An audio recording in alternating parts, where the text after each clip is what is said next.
অনেকে হাত ধরে বলেছিল, হানজালা ভাই জাতীয় সংসদে যখন যাবেন একটু বইলেন হাদি হত্যার বিচারটা যেন হয়। এলাকায় বলেছিলাম যে আমরা ন্যায়ের পক্ষে কথা বলবো, ইনসাফের পক্ষে কথা বলবো।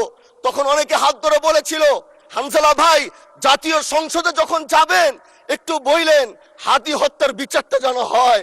আজকে যে সন্তানটা ন্যায়ের পক্ষে কথা বলেছিল, ইনসাফের আওয়াজ দিয়েছিল, আমাদের মতোই যুবক মাননীয় স্পিকার, তিনি এই যে স্বপ্ন বুনেছিল এক সুন্দর বাংলাদেশ গড়বার, রাস্তার ভিতরে সেই স্বপ্ন থামিয়ে দেওয়া হয়েছে।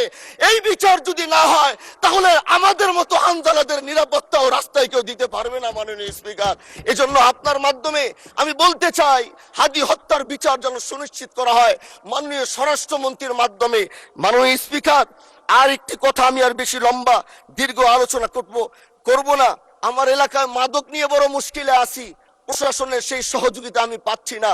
একদিক থেকে আমি নিজে মাদক বিরোধী সংগ্রামে নিজে রাস্তায় নেমে মাদকের বিরুদ্ধে আমি নিজে অভিযান চালিয়েছি।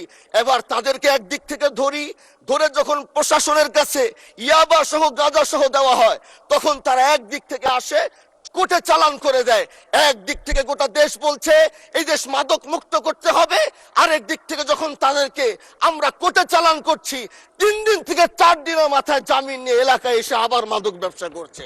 এই জন্য মাননীয় আইনমন্ত্রীকে বলবো, আপনি এই ইয়াবা গাঁজা যেই বড় বড় নেশাগুলো আমাদের দেশে বেশি সচরাচর চলছে, এই বিষয়ে আইনটাকে আরেকটু মজবুত যদি করবেন, তাহলে আমরা মনে করব আমরা এই দেশ আর এই সমাজটাকে আমরা হয়তো আগামীর বাংলাদেশ, আগামীর যারা যুবক, মাননীয় স্পিকার আপনার খারাপ লাগবে, যুবকগুলো গ্রামের তারা ধ্বংস হয়ে যাচ্ছে। আমাদের চোখের সামনে যখন একজন যুবক ধ্বংস হয়ে যায়, এটা অন্যরা মেনে নিতে পারলেও আমাদের পক্ষে মানা বড় কষ্ট হয়ে যায়।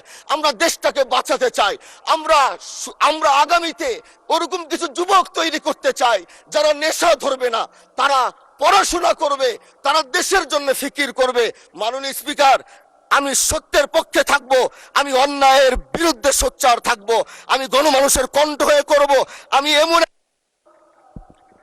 ধন্যবাদ মাননীয় সদস্য, অসংখ্য ধন্যবাদ।